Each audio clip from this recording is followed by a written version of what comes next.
begin with, first of all, guys, thank you so much for staying in. I see a lot of people, a lot of chair filled up. There's no room here. Let me assure you that this panel will not be obsolete in 1 year. We'll talk about a lot of stuff, a lot of cool stuff. We'll talk about entrepreneurship.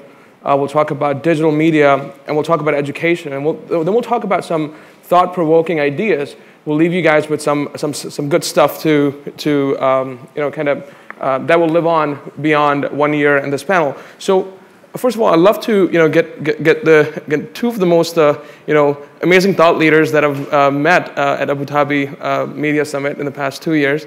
I'll let them introduce themselves and their companies briefly, and then we'll talk, get into the discussion. So, starting with you, Yousef. My name is Yousef Tuqan. I've lived and worked in the UAE for the last 17 years. I'm primarily working in the digital space. I'm the CEO of Flip Media, which is a digital agency that was acquired by Leo Burnett and the Publicis Group last year. And my entire career has really had two threads running through it, which is the UAE and the internet. Ahmed? Yousef, you deserve much more than that, but okay. my name is Ahmed El Alfi. My partner was just on stage, Hani Sambati in Sawari Ventures. I'm the chairman of Flat 6 Labs, which is an accelerator that's funded 36 startups in Cairo, and we just launched in Jeddah, and inshallah we'll be launching in the UAE soon. And the other thing that I'm very passionate about is education, and I'm the founder, actually the only company I've ever really been the entrepreneur, is a company called Nifhem, which does online education around the Arabic public school curriculums. Great, thank you. First of all, I love your, the two last names. I wish my parents had named me Fahad Khan. That would have been just awesome.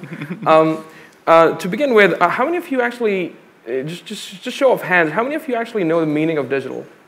If we were to call you up here and ask you to define digital, how many of you would actually be able to define that? Thought so. Oh, couple. Awesome. That's great. A couple of people. How many of you heard of Internet of Things or machine-to-machine internet? Okay, that's awesome. It's a leading audience here. So let's talk about the state of digital, state of entrepreneurship, and related education in MENA region. Right? I'll give an American perspective after you guys have given your thoughts, so that we can compare. But starting with you, Ahmed, on the entrepreneurship, the state of entrepreneurship in MENA region, and especially where you're based in Egypt, and then after that with you, Yousef, about digital media more so in generally in MENA region, and then in the UAE where you're based. Well, I think you've heard a lot about the state of entrepreneurship either from Dan Senior earlier or from this previous panel, but the main thought I'll leave you with is I really believe that this kind of whole Arab fear of failure, shame thing goes out the window.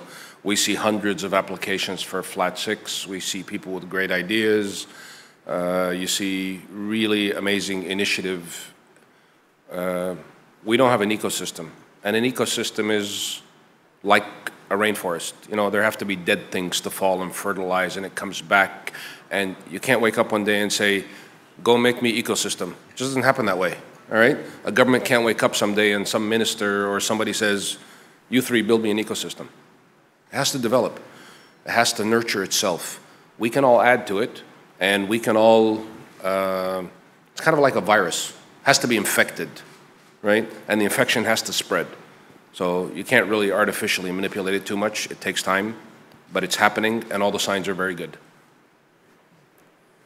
I mean, I share Ahmed's enthusiasm. I think our industry's in a great shape. It's really nice to see a lot of the friendly faces here today of people who have built and set up very successful digital businesses. I think the media industry is still very healthy in this part of the world, and primarily the digital industry. And as more and more consumers move towards digital channels, obviously we're seeing brands and advertisers doing the same thing. And we heard this morning about some of the statistics. The opportunity is exponential here in terms of building and growing digital businesses right now. And so I'm very, very enthusiastic about the future. I think it's one of the things that really kind of play to our nature as Arabs. We're very conversational, we're very creative, we're very forum and conversation driven, and we're highly literate. So I think it's a wonderful opportunity and a wonderful place to be. So the thing that bothers me a bit is that so I'm based in New York City, where I see a lot of the stuff that's going to happen in the next 5 years or 10 years or even beyond digital, like we're thinking beyond digital, I'm bored with the digital, but of course the rest of the world has to leapfrog and adapt to it. But on the entrepreneurship side, like what is the, I mean, who is our Bill Gates, who's our Steve Jobs in MENA region? I can't find one. I mean, where do you find great entrepreneurs that impact lives of so many people? I mean, you've got great examples like Fadi of Maktub. He emailed me this morning. He's not coming here. But beyond a couple of 4 or 5 people, you guys. But there's not like there's no more incentive for young people to be kind of the next Fadi or next Steve Jobs or Bill Gates in the MENA region. So where do you get that talent? That's it. I don't know. I think I don't know if that's the case. I think there is a lot of talent. There's a lot of success. I think a lot of it isn't as visible as it might be in the Western world. And obviously everybody looks up to people like Fadi Ghandour and Aramex, but those are the home runs. Those are the really big ones. Where you look at all those people who were just on the panel beforehand. Almost all of them have been very successful entrepreneurs in their own right. Even within the advertising industry where I work, obviously Flip's acquisition last year got a lot of press and a lot of attention. But the reality is the entire Middle Eastern advertising and media business was built by entrepreneurs who now employ hundreds, if not thousands, of people across the region. So I think there are a lot of success stories. Maybe not all of them are on the scale of the Mark Zuckerberg, yet. And I don't know if we will see things on that scale. But as we heard even from the examples from Israel this morning, there are people who are building $100 million and billion-dollar businesses now in the digital space in an environment that's actually not that different from what we have in the Middle East. I would tell you that in judging the ecosystem, we like digital, but we can't look at just digital. So when I was starting my career in the US, there weren't a lot of tech superstars. You talk about superstars and you were having to pull examples from 10, 20, 30 years before, and the US was still talking about Rockefeller and Henry Ford as great entrepreneurs. We have great entrepreneurs here. They're in different businesses. They just don't happen to be in tech. And you don't have that acceleration that tech brings, where in the US you have 500 examples. But we have lots of entrepreneurs here. Okay, Arif Naqvi built a great company. Naguib Sawiris built a great company. These aren't the guys who were government aid or what. These are people who built Fadi, smaller businesses. You don't have to look at just tech, right? The tech is starting, and we're starting to have exits, and the exits are smaller, and the 1 or 2 home runs and the things that will really inspire and make tech great here will be successes that are global, and global successes coming out of MENA have to be based on technology, not on consumerism. Because consumer-based, like e-commerce companies, are very successful, and they're going to make a lot of money for people here, and I don't want to downplay them, but they're going to be local. And if Amazon wants to buy an e-commerce company, it's because they want to expand here. Global success is going to be based on technology. As Dan Senior was talking about, the Israeli model, we have to have technological breakthroughs, and that comes with research, and there is not a lot of spending on research. That's the part where we're lacking right now. So just to wrap it up, I think they're valid facts there. And 2 of the biggest entrepreneurs that I see are like at the level of Bill Gates or Steve, or they can qualify to be called as Bill Gates or Steve Jobs of the MENA region.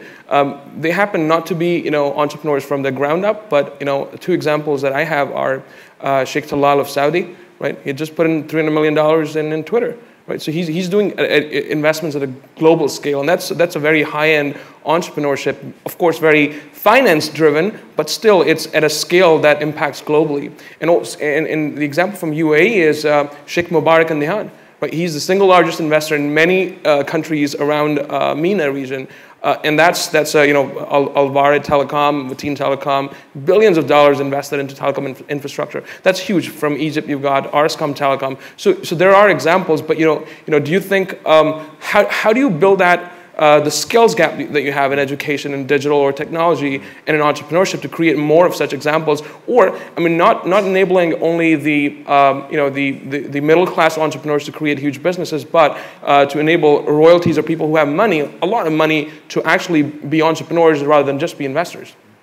I think what's really interesting is what I've seen with a lot of the people who've built these very successful entrepreneurial businesses, a lot of them come from a very strong financial background. They've worked in M&A or they've worked in banking, and they have a very clear understanding of finance. I think one of the gaps that we need to kind of close in order to encourage more entrepreneurship is better understanding of finance and how to build businesses. Because what we find, at least within the creative space, is you have a lot of creative talent, a lot of digital talent, but a lot of these people don't understand just how hard it is to run a business, just how hard it is to make a payroll, to run a cash flow.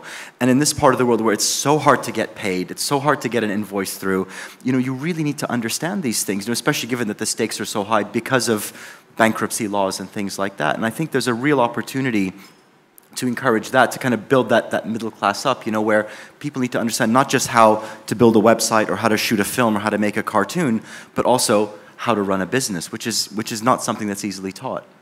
Ahmed, where is the engineering talent in the MENA region? Where do you find? Do you import from India, Pakistan, elsewhere, or is there local talent? We have lots of talent, and I think it's in the MENA region. It's more heavily, the local talent in engineering is more heavily concentrated in Egypt because of the academic legacy of the universities there. I think it's the only place in MENA that you can go and find. You want to hire 100 good developers tomorrow, and you can find 100 in a couple of days. So I think that's where some of the technological breakthroughs will come from. But the management skills and the skills to really build businesses are, as you said, what's really lacking. And that's the part that we're trying to build and that we're trying to teach at Flat 6. So we give intensive courses and we're trying to teach people entrepreneurship, how to run a company, what the heck is a P&L? They've never seen one. They don't understand accounting. How do you incorporate a company? The basics. How do you shut down a company? So all of those things, how to not be afraid of shutting down a company. Right. So I have to ask a question about Egypt. Given Egypt is a fledgling democracy or now dictatorship, I don't know whichever way you want to state it, but given the Arab Spring and all that stuff, do you think Egypt is more ripe for to be a bed of entrepreneurship or kind of hub of entrepreneurship in the MENA region, given that it will eventually move again towards democracy? Comparatively to other states? I think Egypt is a great hub for entrepreneurship under every political form we've had over the last 5 years. And I still think it continues to be. And I think the politics is irrelevant. And everybody here has suffered through some kind of bureaucratic headache in some country or another. And hey, deal with it. We just work around it. And in Egypt, we have more than our share, and we deal with it. All right? And we've all learned to do end-arounds in all the bureaucracy and whatever we think is irrelevant in each of our local governments. And that's the only way it's really going to happen. So last question on this topic, then we'll move on to education, is that you've got a country in the MENA region that is doing phenomenally in technological innovation, R&D, and we talked about this. You talked about spillover effects, Israel, right? So one reason entrepreneurship is so high, it's like the Silicon Valley, right? Because a lot of startups that I've seen from Israel that come to New York and sell into businesses there, their focus is not, they don't have Israel as the market. When they start up in Tel Aviv or elsewhere, they're looking towards U.S. as the market. I think that's one piece missing, and we talked about it before. That here the focus is okay. How do we clone something that's successful in America, and let's focus on this region? I mean, do you think besides this non-global orientation, what else is missing to kind of create new technologies, patents, new IP? What's missing in the Arab states? I think in general, what we're finding in the region is a lot, you really can't underestimate the importance of things like 2454, Dubai Internet City, Media City, Dubai International Financial Center, in creating these environments and these platforms for us to give us actually legal frameworks, places to invest, places to set up businesses. I mean, I don't think Flip could have existed if we had to go through the old model of get a local sponsor and so on. The speed with which we can work, the speed with which we can operate, the legal frameworks where people can invest in our businesses as well have been incredibly important to us. And you've seen all these little islands of stability that exists now in these Gulf countries that allow us to do that. And I think that's been really helpful. So I really don't want to talk much more about what's getting in our way, because I think really there's nothing I heard in the panel early this morning about the Israeli model that we can't replicate. We have huge access to talent. We all speak one language. We have, it's a global market now. I think if anything, we really have very few excuses left. I still think there's a lot more we can do in terms of education and culture and so on, but I really think there's really nothing standing in our way now to build global businesses and to be very successful. Any thoughts? If I were to have just a couple of comments to governments is fund research, fix the regulations, and do some kind of set-aside program for all government contracts for small startups and businesses in your country. Wonderful. Now, taking a bit of deep dive into education, how do you guys rate education here? And there are great universities here, which have been actually, NYU, Abu Dhabi is here. And Yousef, we talked about, a lot of things that, focuses on science, engineering, the STEM degrees, but not on the soft skills, right? So where do you see the state of education? How can it be improved? And how can entrepreneurship be taught? I think Ahmed probably have a much better grasp of the educational systems, but even I can say from my experience, I was lucky enough where my parents could afford to send me to a private school growing up here in the Middle East, to an American school. And so not only did I have a traditional high school education, but there was yearbook and drama and sports clubs and all sorts of extracurricular activities that kind of give you that fluid intelligence, those soft skills that can't be taught beyond history and math and science and religion, where we learned how to make presentations, we learned about public speaking, we learned how to write letters, we learned how to formulate arguments, we learned how to sell things, how to communicate concepts. And I think those soft skills are incredibly important and really still don't exist within the wider Arab curriculum in terms of what public school education is teaching us, which is still learned by rote, quite often in textbooks that are older than my parents. So Ahmed, we talked about the reverse of this orientation in America, that now investors, VCs particularly, don't want to invest into MBA type companies, right? There was one in the past 5 years. I personally have seen a lot of entrepreneurship dilution in America because of rise of accelerators. I mean, it's a different phenomenon here because there are different dynamics. But now, de-risking of entrepreneurial economy is really bad. So entrepreneurs VCs and a lot of super angels in America say that, oh, you know what? It's not that costly to start companies, and we're not losing much. We're just putting $1 million each in 10, 20, or 100 companies, and if they all go bust, it's fine. It's not like the dot-com bubble. But the loss here is not the financial capital, but the entrepreneurial capital, because a lot of people in America who should not be starting companies are starting companies. So there are a couple of people like Chamath, like Sean Parker, who was one of the first, the first president of Facebook. These guys have a thought and thinking that a lot of people who are starting companies should not be starting companies because they're taking way too much risk. They should rather work for companies like Facebook, Twitter, Foursquare, and other companies who have a chance of becoming global businesses. So there's a lot of de-risking. Now, and there's a trend to move back towards engineering skills. So I teach a class at Rutgers Business School, and I asked my students that how many of you are marketing majors, and a lot of them raised their hands. I said, if you want to get a job, change your major. You're not going to get a job in digital marketing with a marketing major in America, in New York. Get a finance degree or engineering or computer science minor, and then come back, you'll have a better chance of success. Now, so we have a different focus. We're moving people away towards, from soft skills, because we got way too many of those skills, to engineering. How does that play out here? Because, the trend is, of course, you talked about this, that, so if you want to share your thoughts around this. So, actually, I think the U.S. has had a massive emphasis on engineering talent, and that was in the decades of the 50s and 60s and 70s, and all these soft skills guys came in and have been taking advantage of that over the last 15, 20 years and turning those into companies. But we're starting to lose that in the US, and that's what we need to do here, is really, really promote the hard engineering science study. That's what creates the engine that drives growth. It's not, I agree with you, it's not creating a bunch of, marketing MBAs and focusing that. If we focus on the engineering and focus on the science, it takes a lot longer to teach that than it takes to teach the business skills. so to say.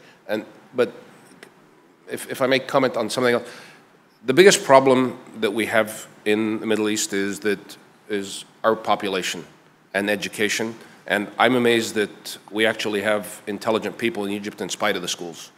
All right, some of the kids that come out of the public schools, 80% of the young people that come to us at Flat 6 are from the public school system.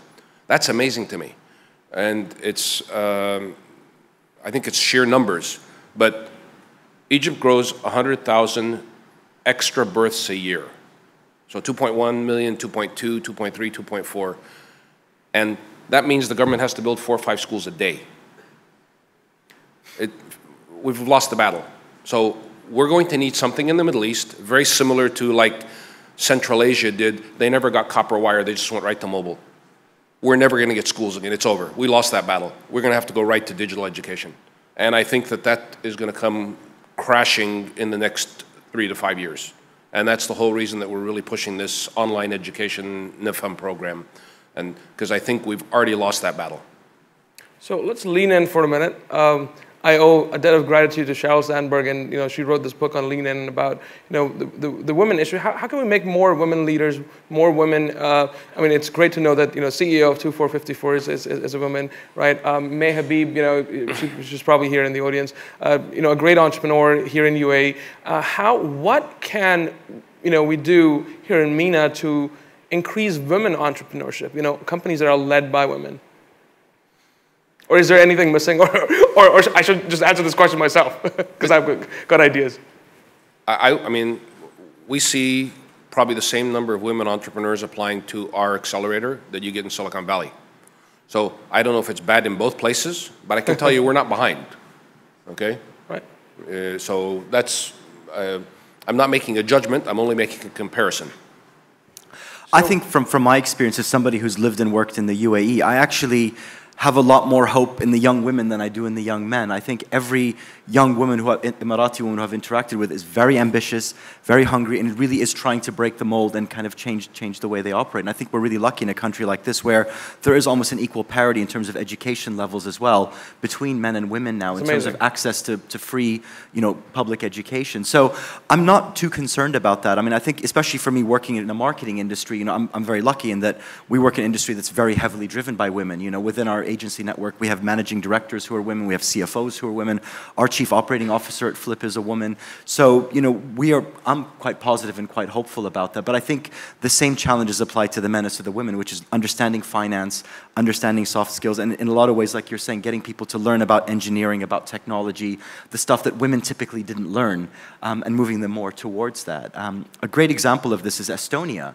They've built something called the Tiger Leap program now, where they are teaching computer science and programming to everybody as a mandatory part of the curriculum from the age of 8. So you're talking about second graders and third graders now with 100% computer programming literacy. That is a wonderful and terrifying prospect, for anybody, when you think that 8 years from now, the entire workforce is going to be able to program. It's an incredible claim to be able to make. Absolutely. I think we don't have time for that, but I think that's absolutely right. Everybody needs to know how to code because it gives you a perspective of how to create systems and gives you system thinking. We have time for one question. Right there. Lady at the end.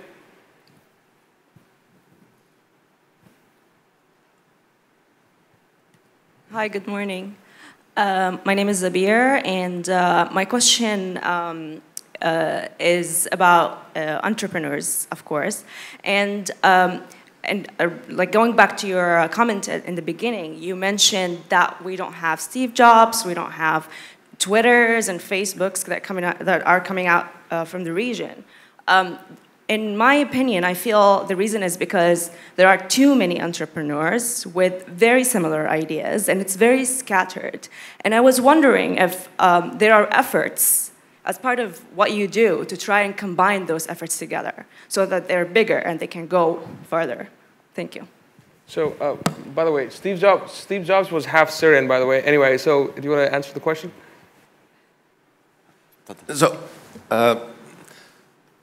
I don't think we need to do that, and I think the system weeds itself out, and I think ideas and business plans are overrated, And my favorite quote is, ideas are open source, execution's proprietary. What matters is how you execute. Who cares about the idea? Ideas are a dime a dozen, right? So it's really what you do with the idea and the team that you put together and the fact that what the heck you do with that team once you start operating. That's really what matters. That's what's proprietary, right? So it's all in the execution. And with that, can we thank them with a round of applause? And they have a lot of thoughts, and you can meet them out, after their